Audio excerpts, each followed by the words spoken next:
Y empezamos con un asunto duro, pero que tenemos que conocer, que vale la pena que conozcamos, que me parece a mí que vale la pena que conozcamos y que le mandemos lo primero un abrazo a doña Ana Piera, que ya nos acompaña por Skype aquí. Muy buenas tardes, gracias por Hola, atendernos, Ana. Sé que buenas está tardes. usted muy liada en esta tarde, con viajes, con cosas, ¿verdad? Vamos a procurar ser concisos entonces. Yo sé que usted es médico de familia y sé que es madre de varios hijos y que tiene usted un hijo que se llama Javi, como yo y como mi hijo, que tiene 7 o 8 años, tengo dudas ahí. Siete, mañana hace justo los 8 años. Mañana hace 8 años. Pues oiga, lo Sí, primero, muchas felicidades a Javi. eso es, Bueno, y esperemos que sí que, sea. que ustedes viven en Oviedo, eso también lo sé, y sé que su hijo Javi sufre un síndrome relacionado con una cosa larguísima que parece una matrícula, IRF2BPL, que eso traducido quiere decir un trastorno de neurodesarrollo con regresión, y que ha supuesto pues que su hijo pues tenga algunas facultades no desarrolladas o venidas a menos, y también sé que ha empeorado mucho en las últimas semanas, podría decir. Sé concretamente que su hijo iba en bicicleta en verano Mm, y que ahora no sí, podría. eso es. A ver, Javi, la enfermedad esta es una enfermedad que se produce por una mutación genética. En la inmensa mayoría de los casos son mutaciones que se producen de novo, es decir, que no son heredadas de parte de los padres, sino que se producen generalmente en el momento de la gestación, ¿vale? La cuestión es que Javi ha hecho un desarrollo evolutivo completamente normal hasta la fecha. Él pues lee, hace matemáticas, va al cole con normalidad, pero sí que el año pasado empezó más con dificultades de la lectoescritura y lo que tenía era un poco como dificultad para articular las palabras. Lo veía el foniatra, le había tocado también que con la pandemia, tocó justo cuando cerraron todo, entonces no lo pudieron ver tampoco en la logopeda, pero bueno, en principio era un trastorno del habla, como pueden tener otros muchos niños que van a logopeda. Y el año pasado empezó a desviar un poco un ojo y otro indistintamente. Lo consultamos con varios médicos y nos dijeron que era un espasmo acomodativo que tenía mucho que ver con el estrés y el uso de las pantallas. Y en la terapia visual que hacíamos, pues se veía que los niños que lo hacían caían así a menudo. La cuestión es que con estas caídas, pues cada vez la alteración de la marcha, bueno, o sea, estaba más o menos conservada, pero verdaderamente en los últimos meses es cuando las caídas fueron más a menudo. En febrero del año pasado lo vieron en neuropediatría, le pidieron una resonancia, todo el estudio genético, toda la batería de pruebas que hay que pedir y todo había salido normal.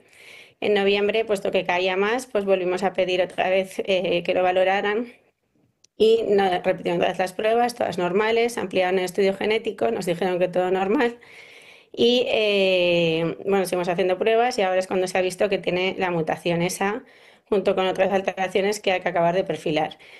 La cuestión es que, claro, el diagnóstico este es como te das de bruces contra un diagnóstico que a mí como médico pues me llama muchísimo la atención porque el primer día cuando lo vi, pues claro, me puse a revisar en PubMed todo lo que había y hay una variabilidad clínica tremenda entre todos los pacientes que hay. Contacté con las asociaciones de pacientes que hay de esto, a los cuales ya desde el primer momento les di las gracias por todo lo que se habían movido y lo importante que es el asociacionismo en medicina, en las cuestiones de salud.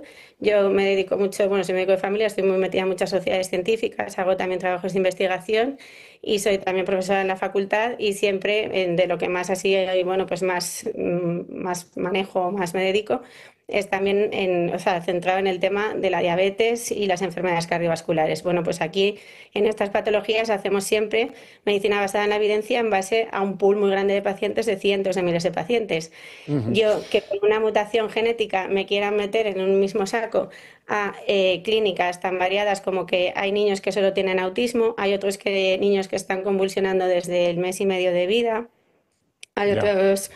otros niños bueno, con una variabilidad clínica muy grande. Creo La que cuestión es que todos ellos se supone que podría ir regresando. Javi de momento mantiene la funcionalidad cognitiva, va bien, y sobre todo es el tema motor, pero bueno, hay mucho que hacer, hay muchas investigaciones ya en marcha, gracias a Dios, Y entonces también por eso era el que dar a conocer que las enfermedades que no son tan prevalentes, que a mí me gusta más decir poco prevalentes más que raras, porque la gente no es rara por tener una patología, es lo mismo que en diabetes no decimos una persona no es diabética, o sea, la enfermedad no define a la persona Sí, y hay sí. que luchar contra el estigma de la enfermedad, que en estas patologías pues es todavía mucho más marcado, y entonces también el contar con vosotros pues os lo agradecemos porque desde la asociación y estos días que se ha celebrado el Día de las Enfermedades Raras, encima este año caí aquí en Oviedo, agradecer que ha venido la reina, encima he tenido la oportunidad de hablar con ella, que me ha emocionado muchísimo, y con un montón de gente que sabe muchísimas cosas y que están dinamizando todo lo posible todo este aspecto. Lo que es importante, y ahí quiero insistir, es que como pacientes, cuando algo no casa, nosotros debemos de consultar insistentemente con el médico para profundizar en el diagnóstico y demás. Vamos a Y ver. como médicos y profesionales, sin duda alguna, hay que cuando no conocemos las cosas, pues trabajar de forma colaborativa con los compañeros para poder valorar de forma mucho más integral al paciente que atendemos. Vamos a ver, lo que afecta a su hijo Javi, solo había 8 niños más en España que tuvieran esa prevalente o no prevalente derivación con el trastorno este de neurodesarrollo. Tengo entendido que tiene usted, y supongo que su marido, pues mucha esperanza en la terapia genética. Tengo entendido que eso solo se desarrolla en Alemania o en Estados Unidos. También tengo entendido que da muy buenos resultados, una de ellas, y que eso cuesta mucho dinero. Y este es el momento en el que yo tengo que poner aquí pues cómo contactar con su asociación por si alguien desea echarles una mano. Pero contésteme esto, ¿por qué tienen tanta fe en la terapia genética? ¿Tanto les han convencido los resultados con otros niños que sufren la misma cosa? Pues, a ver, de esta misma patología no lo hay todavía, pero de otras patologías que también pueden producir un deterioro cognitivo y neurológico muy grave, sí que se han desarrollado y han dado unos resultados, vamos, milagrosos. O sea, es que yo veo los resultados y yo verdaderamente de esto en la facultad tampoco es que nos enseñen. Yo digo, Son muy obvios, ¿no?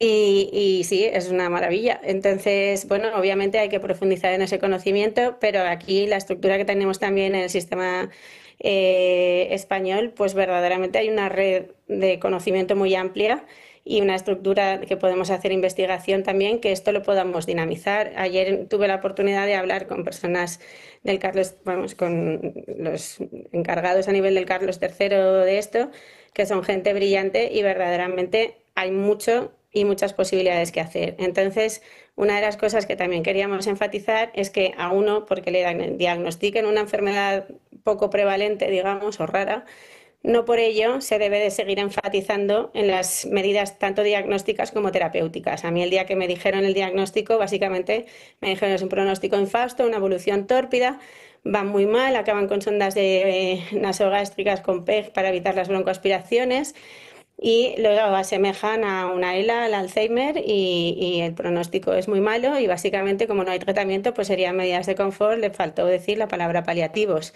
Entonces, esto no puede ser así. O sea, tú como médico has de decir al paciente que hay que, bueno, valorar todas las posibilidades y luego como investigadores, por supuesto, tenemos que ver qué posibilidades hay. Y en esta patología en concreto, en esta mutación más que patología, sí que se están desarrollando muchas investigaciones que ya llevan un cauce más o menos avanzado, bastante avanzado para el tiempo de recorrido que tiene esta enfermedad que se nombró en 2018, pues para el corto recorrido que tienen en cosas de medicina ya hay mucho avanzado con estas investigaciones, entonces verdaderamente hay que enfatizarlas. El problema es que estas investigaciones se están haciendo con fondos privados y ahí es donde viene el gran hándicap. Se han llevado a cabo gracias a la voluntad de las personas que han colaborado con las asociaciones y la continuidad de las investigaciones pues depende un poco también de conseguir fondos y recaudar fondos para mantener la investigación. Y ahí pues Pues nuevamente